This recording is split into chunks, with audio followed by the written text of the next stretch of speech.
Hello, everybody. Good morning and welcome to the class. The plan today is to look at some phrasal verbs in particular to continue explaining the expressions in relation to the phrasal verbs that we use very frequently. So hopefully you can learn a little from the class and hopefully you can enjoy the class and you can benefit from the class. On the left, you can see the plan for the week. So in the mornings, normally we have the speaking classes at 9 o'clock and after. At this time, we have the free class and people are welcome to join and participate on Zoom directly. And in the afternoon today at 4 o'clock, we have a webinar. Normally it's flexible on Tuesday, but today the webinar is probably related to sport. But sport is a very good topic to discuss because there's lots of very good expressions and vocabulary in sport that we use all the time in conversation. So this is the reason sport is a very important topic today at 4 o'clock, and that's the plan. So hopefully you are welcome to join any of the events that you want. But as I said, today we'll focus just probably on the phrasal verbs in particular. And this class is recorded. So it's recorded for Facebook and it's recorded for YouTube. So thank you everybody for watching on all the channels. And just to begin, this document, you are probably familiar with this document again. So just to give you a little refresh, this is the introduction document. After the introduction document, maybe we have an article in relation to the Oscars. That's one possibility, but probably I will continue with the phrasal verbs, with the verb to tie. That's the plan for today, to continue with this list of phrasal verbs. We're almost finished. We have 20 pages to complete and since January, and today we're on page 18. So we continue a little with this list and that's the plan. But first, this document is very, very important. It's the introduction document. And of course, a lot of you are very familiar. You have the use of English is the first section. The second section are the tenses and the third section is the grammar. This document is so important for you when you learn English to know all the different topics that you need to cover, that you need to study. And I'll just explain very, very briefly the important terms, because during the class, I mention these terms frequently. So for example, accents, different accents around the world, different dialects. It's very difficult to understand people with different accents. And that's extremely challenging part of English. You can study a lot, but probably you need to really be familiar and recognize the different accents. That's a very, very important part of English. The next topic are phrasal verbs. So the phrasal verb is the verb plus a preposition with a second significance. And we have a lot of phrasal verbs. And the focus of this class really is related to phrasal verbs a lot, and also idioms. Idioms are similar to expressions, and we use a lot of expressions all the time. So these areas are a massive part to understand native conversation, to understand native speakers. It's a really, really big area and very, very important. Also conversation, it's very important you try to practice conversation regularly. And for pronunciation, during this class, I try to help with the difficult words for pronunciation. The tenses, so here we can see a section with the different tenses. So do you speak in the present, do you speak in the past, or do you speak in the future? And in relation to the different tenses, we have more concepts. So for example, the simple, present simple, past simple, and future simple. But the past simple is difficult because we have a lot of irregular verbs in the past simple. So that's really, really important in English to create the past simple because we have a lot of irregular verbs. Okay, the next concept is the continuous, present continuous, past continuous, and future continuous. The next idea is the perfect. We have the present perfect and the past perfect. So the past perfect is usually the period or the tense that we use before another action in the past simple. That's the past perfect, present perfect, and the future perfect. We also have the infinitive. The idea of the infinitive is the base of the verb to eat, to go, to drink, to have. This is the infinitive. Also the conditionals are very heavy and very tricky in the book. We have the 0, first, second, third, mixed conditionals in the book, but in reality, it's a little more flexible and a little less strict. So they are a very important area, the conditionals, and also the active and the passive is another important concept. So the active is, you can see the man kicked the ball, it's the subject. the verb and the object. And then to create the passive, we change the position of the object and the subject. We also introduce an extra verb to be. And here's an example. The ball was kicked by the man. That's an example of the active and the passive. Okay, more in relation to grammar, we have other concepts. So for example, the noun, every noun, you have an article, a or the. There's two possible articles, a or the, and we also have an. If the noun begins with a vowel, a, e, I, o, u, we normally use an for the article. The adjective, the function of the adjective is to describe the noun, and the position of the adjective is before the noun. For example, a big house. That's just one typical structure: article, adjective, and noun. In relation to the nouns, we have the concept of countable and uncountable. For example, chocolate, money, water, people. It's not possible to count water, chocolate, or money. So this is important in relation to how much and how many. How much for uncountable, how much time, money, how much chocolate. And for many, we say countable, how many things, how many pens, how many books. Okay, that concept is important. Also, the concept of comparative and superlative for the adjective is good. This house is big, but the other house is bigger than this house, and the next house is the biggest. So they're very, very important subjects. Also, the adverb, the function of the adverb is to describe the verb better. Okay, so the adverb normally ends in ly, quickly, slowly, happily, rapidly. And we have the verb to drink quickly, to talk slowly, to run rapidly. So the adverbs are very important. Also, we have the modal verbs. So the modal verbs are a particular group of verbs. You can see can, could, may, might, shall, should, ought to, must. They're the most frequent and the most common modal verbs. We use them in different situations. For example, can is for ability and permission. Could, may, and might are for possibilities. Okay, shall is for will, a question. Shall we watch the football? Should and ought to are for recommendation and advice. You should watch the television. You should contact your friend. So they're typical for advice and recommendation. So the modal verbs are very common and very important. Prepositions, we have a lot of prepositions. They are very small words and they are used for a lot of things: for movement, to go across, to go under, for direction, speak to you, speak at your friend, look at. So for direction, movement, and position. The bottle is on the table. The bottle is in the bag. Under, over, beside, next to. We have a lot of prepositions. And finally, in relation to the phrasal verbs, we use the preposition to make a connection with the phrasal verb, and it's usually associated with emotion. For example, up is positive, creation and happy. Down is negative, destruction and depressing. So there isn't a connection with emotion and the preposition. The next area, we have possessive adjective, possessive pronoun, and object pronoun. So basically the difference between my jacket, your jacket, his jacket, masculine, her jacket, feminine, or the jacket is mine, the jacket is yours, the jacket is his, the jacket is hers, masculine and feminine. Or finally, give the jacket to me, give the jacket to you, give the jacket to him, masculine, and give the jacket to her, feminine. Very, very important areas. The difference between this, that, these, and those, the difference between another, other, the other, and the others. Questions, how to create a question is a big area and very important for people to study. And I recommend that you try to learn how to make the question in English. You can see a few possibilities here. Also, the suffixes and the prefixes are very important in relation to revealing the indication of the form of the word. Is the word a verb, noun, adjective, adverb?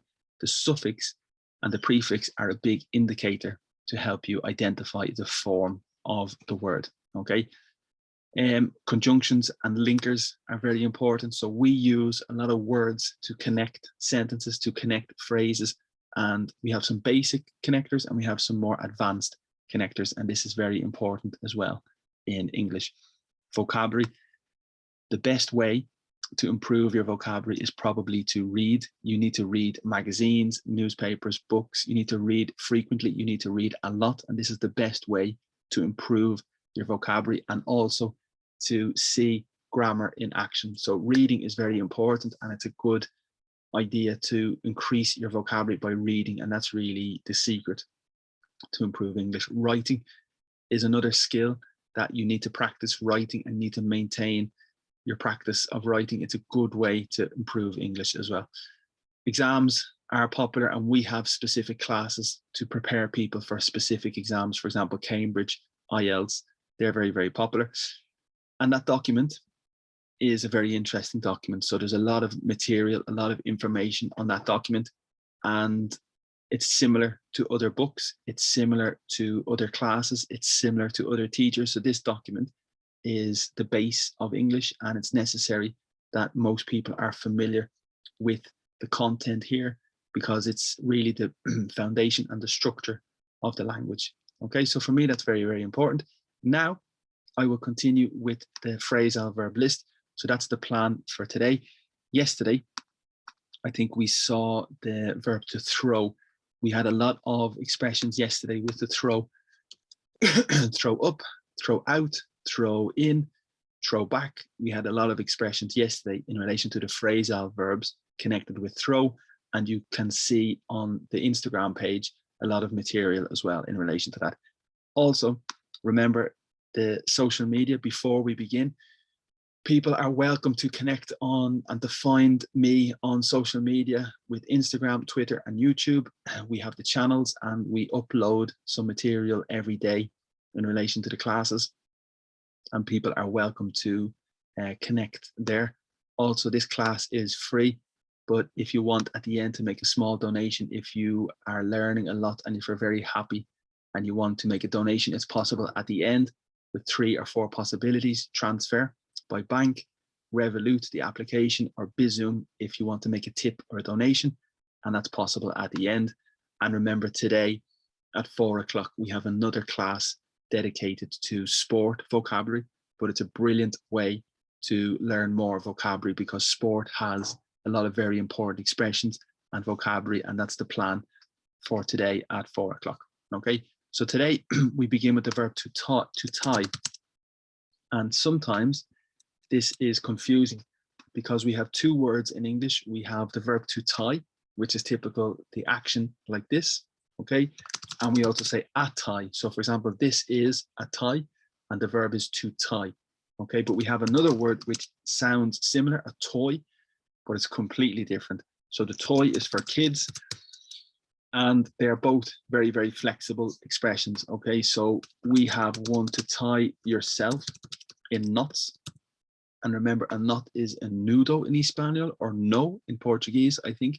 So to tie yourself in knots, that means to complicate the situation, or to be very stressed, or to be very, very anxious, to be very worried. So if you tie yourself in knots, that can represent that you are very stressed, you are very anxious, and you're very worried about the situation. So you constantly think about the situation, thinking, and you tie yourself in knots.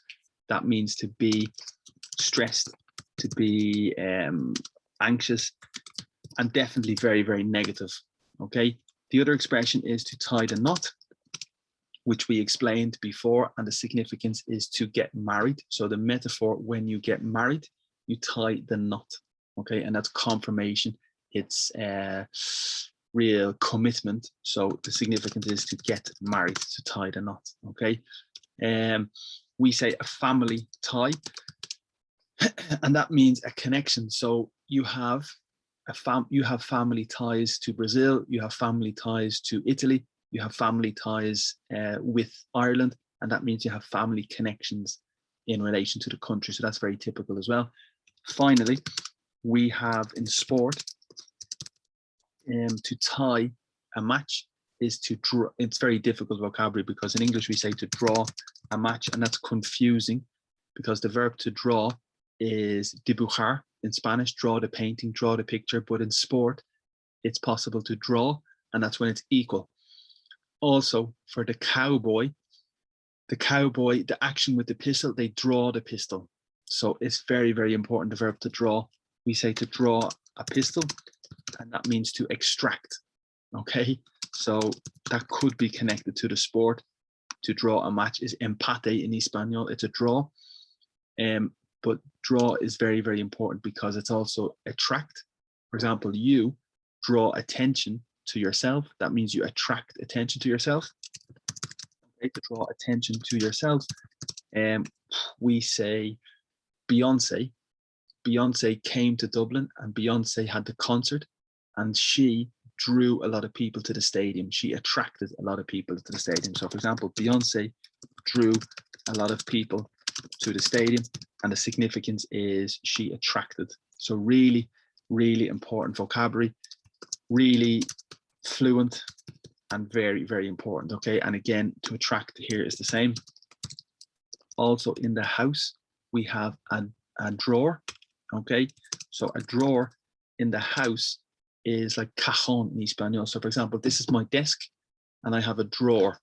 Okay, the drawer is something that you take out and you put the paper and you close, and that's the significance because you extract the table, and that's the word. In the front room, in the kitchen, you have a drawer, and that means it's the cajón, it's the object you pull out, you put your material, you put your books in, and you close. Okay, also in the lottery or the sport, you have a draw, which means that to organize the fixtures, to organize the games, you take one team, so Manchester United, and the other team, Manchester City. So that's the draw is like sorteo.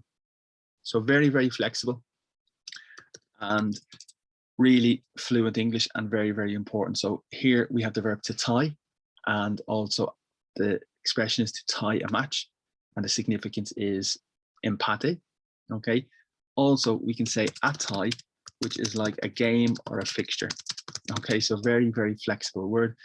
And here, it's the phrasal verb to tie up, and that's maybe negative. So, for example, the police capture the criminal, and the police tie up the criminal, and that means they contain the criminal. They do not allow the criminal to escape. So they tie up the person, and the significance is they capture and they do not allow to leave, to tie up. In this context, we say typically for your routine, for your schedule, can you make the party on Saturday? Can you arrive to the party on Saturday? And you say, no, it's not possible because I am tied up. Okay, so I am tied up, and that means I am busy. Okay, I am very busy. I am occupied. I cannot go to the party because I am tied up. I have other commitments. Okay, also with a contract or a deal, if you negotiate the deal and you finish the deal, you tie up the contract or you tie up the deal, and the significance is to finish the deal. Okay, to tie up the deal, tie up the contract, and the significance is to finalize or complete the deal. Okay, so very, very good vocabulary, very, very important.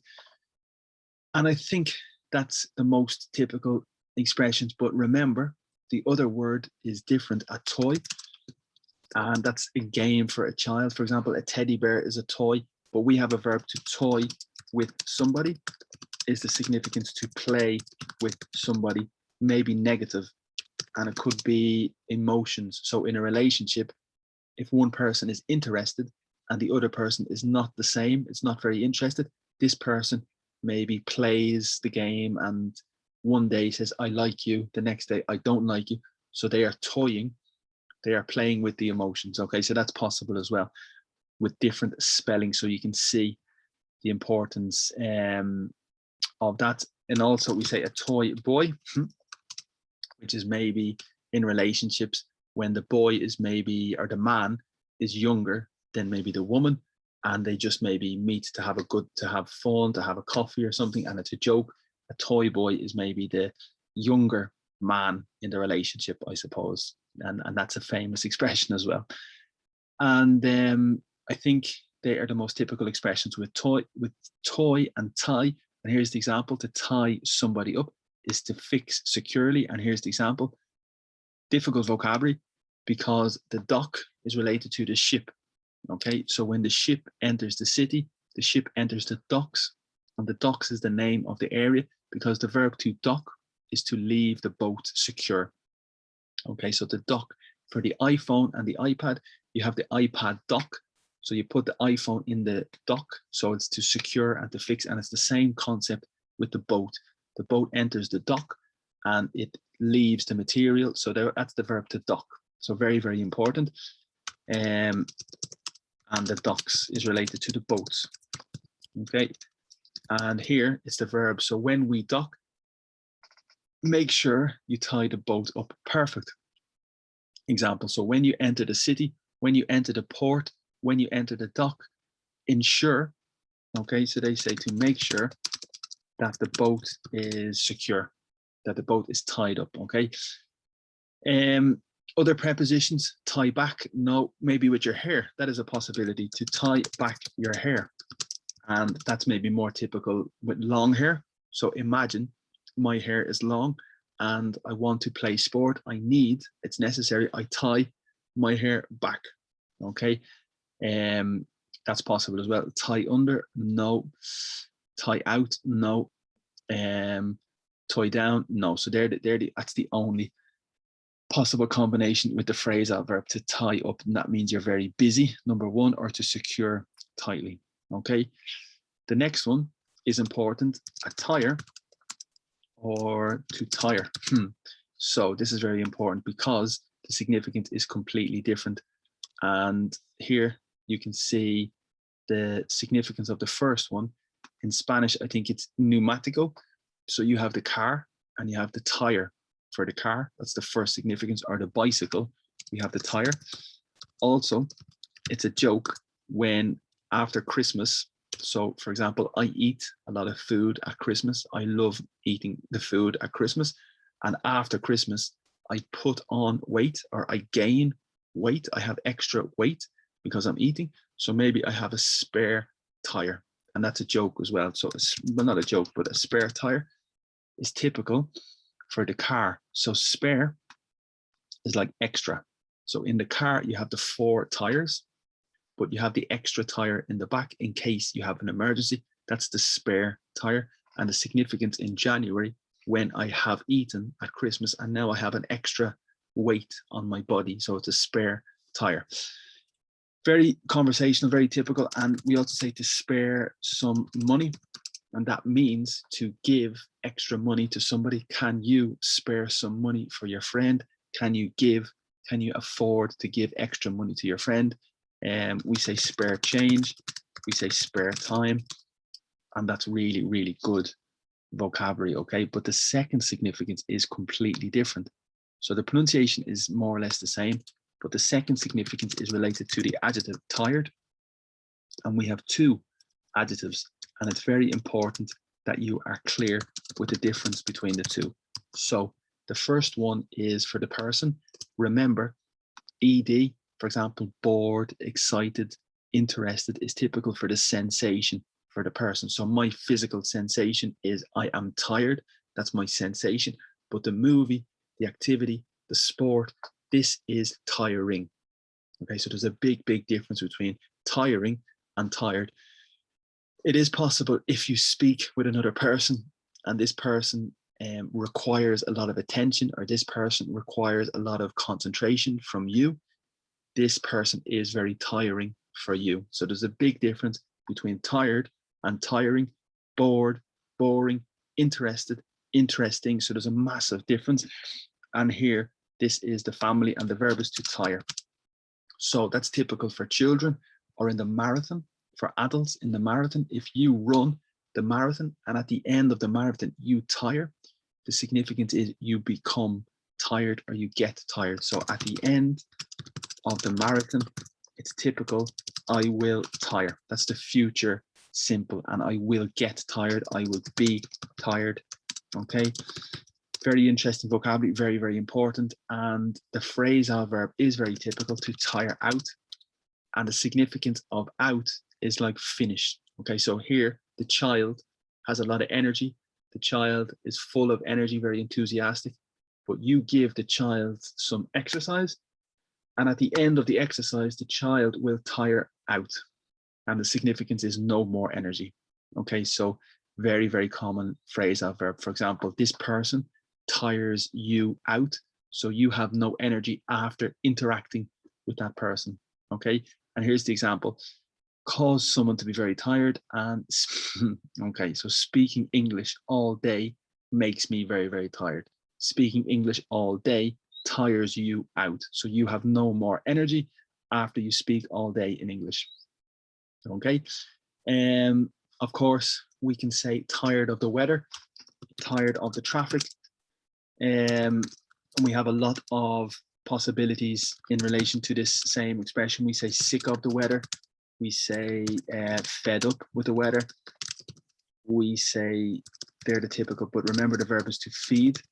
Alimentar, to feed the baby, to feed the child, but the past is fed. Okay, so it's irregular. And fed up, it means you're full. It's not possible to take more. Harto in Espanol, harto de vino, harto de no sé, pero harto in inglés is fed up. Okay, so I'm sick of the weather. I'm tired of the weather. I'm fed up with the weather. Okay, really, really important and very good vocabulary. Okay, and that's the perfect example. So I don't think there's more possibilities. Tire, no, there's no other possibilities. As I said, it is important, a spare tire, an extra tire, and that's really, really important. The next word is to touch. Okay, and yes, we have a lot of possibilities with touch. So it could be emotional. So physically, number one, I touch my shoulder, I touch my nose, I touch my head. That's number one, physically, but it's possible emotionally. For example, the movie touches me and it's emotional, so it affects me. Okay, so the movie touches me, and that means the movie affects me. Okay, and it's like emotional. The painting, oh, it touches me, it affects me. And we also say it is very touching, and that's the adjective, and the significance is emotional. So the movie is very touching. Your words, your comment is very touching, it impacts me. So that's important vocabulary as well. Yes, we have a lot of phrasal verbs with to touch. So the first possibility is to touch up a picture. That means to improve the picture a little. So for example, with the filter, with Instagram, to edit, to improve the picture on Instagram, you need to touch up the picture. And that really means to improve the picture, okay, to make it better, to improve the picture, to touch up the picture. Maybe with it's not necessarily a picture, it could be anything. For example, the construction, you want to touch up the construction and you want to improve the construction. You want to make the construction a better. Good vocabulary. To also, that could be very, very negative. That could be in the sexual situation as well, or a physical situation.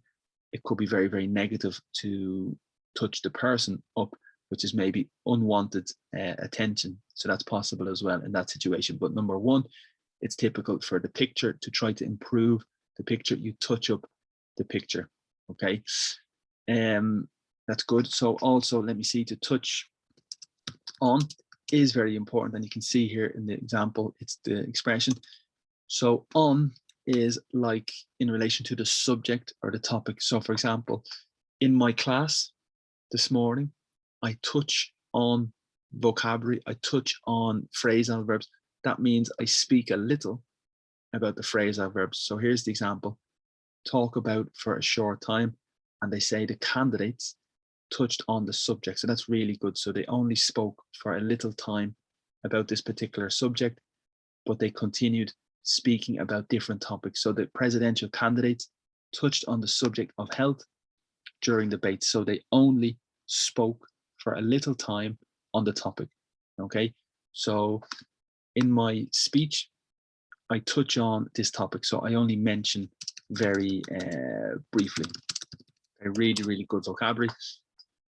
Very common to touch on, to touch up. Other possibilities, touch out, no. Touch in, yes, that's very good. Touch in with your friend is very important, and the significance is to communicate. So imagine your friend is interested to know your location. Your friend is interested to know how you are. So it's necessary you contact your friend maybe today, you contact your friend tomorrow, you contact your friend every day for a short period. So you touch in with your friend. So to touch in with somebody is to communicate very briefly, just to say everything is okay. Okay, so for example, I will travel tomorrow to Italy, and I will touch in with you tomorrow. So I will contact you tomorrow to communicate very, very briefly. And I see also we have another expression as well in relation to this. We say to touch base, and this is very, very famous as well. So imagine your family, your house is the base. Okay, so the base in baseball as well is the home. So your house is your base, and you travel for work, but it's necessary after your meeting, you touch base. So you contact your family to say, how are you? So that's possible and flexible as well. Touch base is, again, to make contact with the important family, with the important people, okay, with the important people in a meeting, in a company, or in a family as well. And I see we have a question. The question is on the chat. We keep in touch. Yeah, exactly. That's another one as well. So to keep in touch is very, very important. So yeah, excellent. We say to be in touch or to keep in touch. And this is very, very important. So to be in touch is to maintain the contact. Not very serious, not a lot of detail, but just a little in touch. For example, Instagram, social media, Facebook, you see the picture of your friend, an old friend, and you press the button. So you stay in contact. It's not very serious. It's just a little, and that's the significance. You are in touch, okay, is to maintain the contact. And there is another possibility and a big difference to get in touch. So there's a big difference to be in touch and to get in touch. So to get in touch is maybe to initiate the contact, okay? So if you get in touch, the significance is you initiate or you start the contact, but be in touch is very, very similar, but the other one is to keep in touch. That's to maintain the contact as well. So there's very, very important phrasal verbs. Also, to touch, so to touch up, to touch in, to touch back, no, not really. Touch out, no, they're not possible as well. Touch out, touch under, no, they're the most common phrasal verbs with touch. And it is a substantivo as well. You can say here a touch up is the same possibility with the picture. When you improve the picture, you make a little touch up, a little improvement. Okay, good. So that is here, to touch on. Touch up is to make the improvements. And the example, we did not paint the whole kitchen. The significance of whole is all, or all of the kitchen, the whole day, the whole week. So the significance here is all the kitchen. We just touched up the cabinets. That means we just improved the cabinets, but not all the kitchen. Very, very good. Okay. Yeah, very good vocabulary. And I think that's most of the expressions in relation to touch. Remember, it is very typical. Touching, the adjective. The movie is very touching. The painting is very touching, and the significance is very emotional. Good. So I think that's really good. And then the next verb is to try. We have a lot of possibilities to try. For example, the first expression, to try your luck, and that means to attempt. Okay, that's important as well. So a synonym, to try or to attempt, are very, very important. We say to try your luck is to test your luck or to attempt something. You take a chance to try your luck. Phrasal verb, to try out, is typical with sport. If you want to test yourself, if you want to apply for the team, if you want to join the team, you need to try out. And that means you need to play one match as an experiment, okay, a trial. So it's like a period where the people make the decision. So this is to try out. Difficult, logical, because the preposition is out, but that's really the phrasal verb. To try out is to test. Okay, for example, to try out the new cafe, and that means to test the new cafe. To try out your new iPhone, and that means to test your new iPhone. Okay, but in sport you can have a try out for the team, and that means a test for the team. So really, really good vocabulary. Try up, no, does not exist. Try back, maybe in one possibility. For example, now I try to contact the company on the telephone. Now I try to contact the company and they tell me, Brian, try back in 10 minutes. So that means to try again in 10 minutes, try back in 10 minutes. That's possible as well. Tried and tested is a very famous expression. So if it is tried and tested, it could be an adjective. And the significance is you trust the noun, or you trust the cafe, or you trust the restaurant because you have tried the restaurant before. It's tried and tested. So you can trust, it's reliable. Remember, the verb is to rely on, which means you depend on or you can trust. Very, very important vocabulary. So it's tried and tested. You know what you will expect. So it's tried and tested. Okay. And that's it. Try under, try over. No. So they're the typical possibilities here. Yes, they say try on. That is possible. So to try on is physical for the shop. You go to the clothes shop and you want to buy a new jacket. So you want to test the jacket first. You want to try the jacket first before you buy. So you want to try on because it's on the body. Okay, so I want to try on the clothes. That's very, very typical.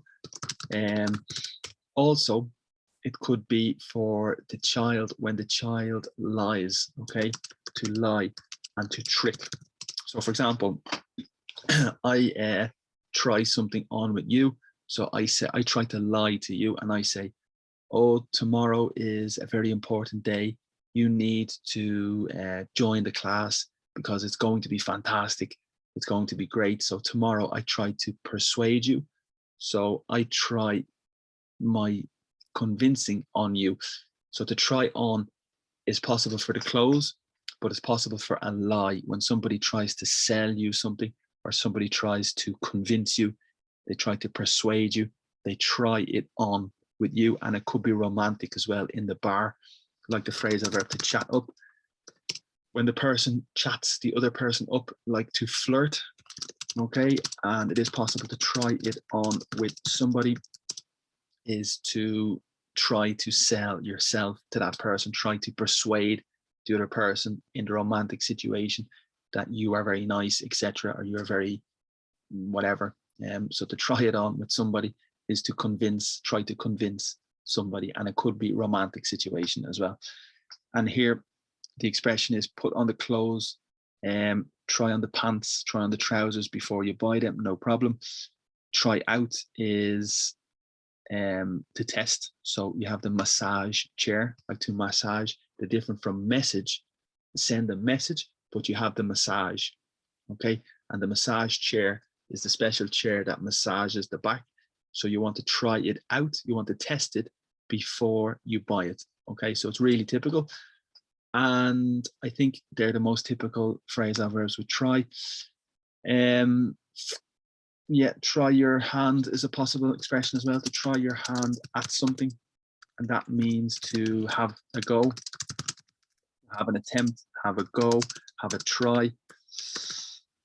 All very, very similar, really. So there's no big difficulty, I think, with the difference. So to try your hand at something, the significance is to try, okay? But it's maybe physical with your hand. I like to try my hand at painting. I like to try, basically, it's the same significance. Good. So I think that's most of the phrasal verbs, and that's good. So little by little, every day, we will try to teach and try to show some phrasal verbs, and that's a good list. We're on page 18. So I think there's 2 more possible lists of phrasal verbs. And for the list of idioms, we are almost finished the list of idioms. But so maybe I will wait to continue. So there's page 7 of 7, and we're almost finished. So let me look at the article. Okay, so we have an article here, and I just want to show you some vocabulary, I suppose. So it's from the website Reuters, the very famous journalist website, and the area is lifestyle. The topic are the Oscars, okay? And you can see here, it's just an article in relation to the Oscars. And I just reinvented Oscars. Hands, Nomadland, win on diversity packed night. Okay, so there's the journalist. The verb is to invent. remember, you invent an idea, you invent a plan, you invent a product, okay? But to reinvent is to do it again, de nuevo in Espanol. Remake, redo is to do again, to make again. So to reinvent is to invent again, but it's also an adjective and it's typical for a person. So the person is reinvented, and that means they change the appearance, they change the personality, they are almost a new person. So imagine the celebrity is very famous, but the celebrity wants to change the image, the celebrity wants to change the personality, the celebrity wants to change the reputation. So they try to reinvent yourself, reinvent themselves. So the adjective is reinvented, and basically it's a new person, okay? And here it's the Oscars. So the Oscars were tried and tested. The Oscars were very famous, very typical, very, very normal. But now the Oscars have adapted, and apparently it's a new type of show. Okay, so that's the idea. It's reinvented. Hand is like to give. So the hand is the noun, but the verb is to hand. Okay, so I hand you my telephone. And that means I give you my telephone. Okay, so I hand you my telephone. The significance, I give you. And here it's give. Give nomad land a win. Also, a nomad is very important expression. So a nomad, I think, is similar to a traveler. With no home, no community. A nomad is somebody who travels to different areas, different communities, and it's a nomad, somebody with no home. Okay. Also, the adjective here is important. Diversity packed, 2 adjectives, and this is the noun. And basically, packed means full. Okay, so number 1, the verb is to pack your bag, which in Spanish is hacer tu maleta. So probably hacer tu maleta in inglés is to pack your bag. To make your bag, I suppose, is possible as well. But the typical verb is to pack your bag, or to pack your suitcases before your trip, before your holiday. And the adjective packed, the significance is full. Okay, so the cinema is packed, the restaurant is packed, and the significance is full, or you can say crowded as well. Okay, and here the night was full of diversity because they had different people winning the awards, winning the Oscars. You had a lot of different people, so it was very diverse, the adjective, and diversity is the noun. Okay, also the preposition is on for the night, on Monday night, on Tuesday night, on Wednesday night. Here you can see a little video, and just in the first paragraph we have some very, very important vocabulary already. So I'm going to show you the key vocabulary. Nomad land, the story. So the difference in English between story and history is very important. You tell a story to your friends, you read a story, but the history is the subject in school. You study history, you like history, Spain's history, Brazil's history, Ireland's history, Europe's history. So the difference between history and story is very important. Of van, dwellers. So the van is the vehicle. You have a car and you have a van, but this is very, very important here, the verb to dwell. Okay, so the verb is to dwell, and the significance is very similar to live. For example, I dwell at the moment in Ireland. The significance is to live. And here they have the person, a dweller, because you have the ER, that represents the person. So the person who lives in the van is the van dweller. Okay, but it's more important because we say to dwell on something, and that's the significance, like to regret. If you continuously think and think and think about the previous action, you stay on this opinion, so you dwell on your thoughts. Okay, so as we say, to dwell on your decision, to dwell on your thoughts. Okay, and that means to continue to think about the same action. It's very, very famous, very typical, and maybe it's associated with regrets. Okay, so to dwell. So typical advice is don't dwell on it, and that's the significance. Don't think too much, or don't regret the situation. Okay, and no, in the first paragraph there's no real difficult vocabulary, just a shutdown, which is no problem, like a lockdown. Upset is very important as well. So we have the preposition up and the verb set. So there's no real logic, but basically if you are upset, that means you are not, because set is calm, everything is set, everything is ready. But if you are upset, that means you have a problem, okay? And it's usually sad. For example, you are upset.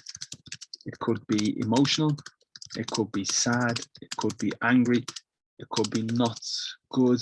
So you are upset, because remember, set is very calm. If you are upset, it's a problem and it's uncomfortable, okay? And here it's also emotional, but it's typical in the competition. So for example, Real Madrid play Granada, or Real Madrid play a team in the second division, and the team have the victory. So it's an upset. So that's typical as well in the Oscars.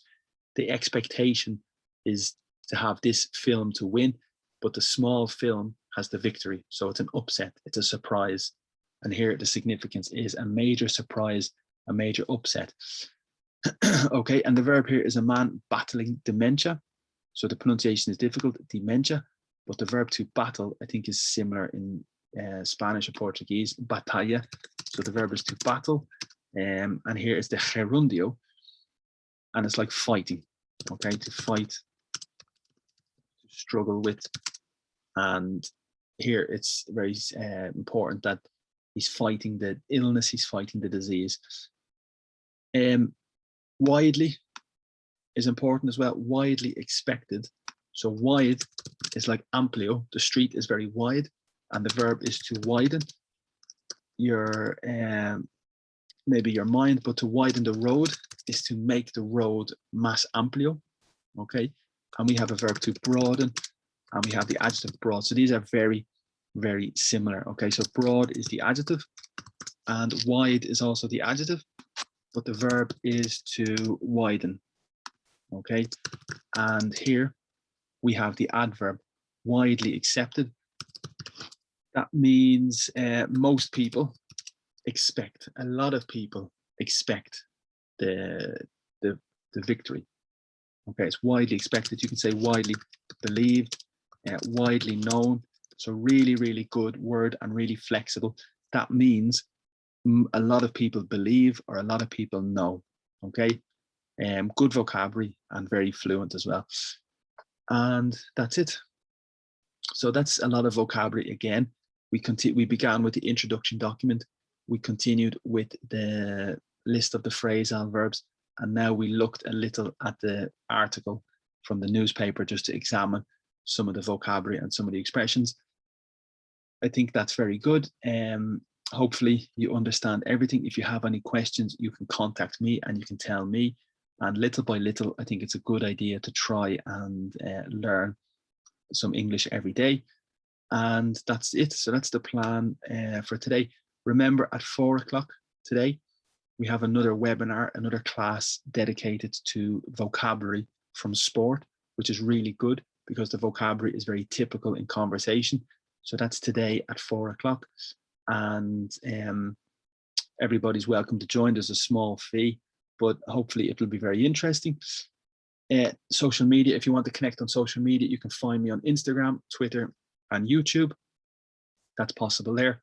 And remember, this class is free, but if you want to make a small donation or a small tip, you can do that by 2 or 3 possible ways. The first way to make the tip or support me is with the bank transfer directly.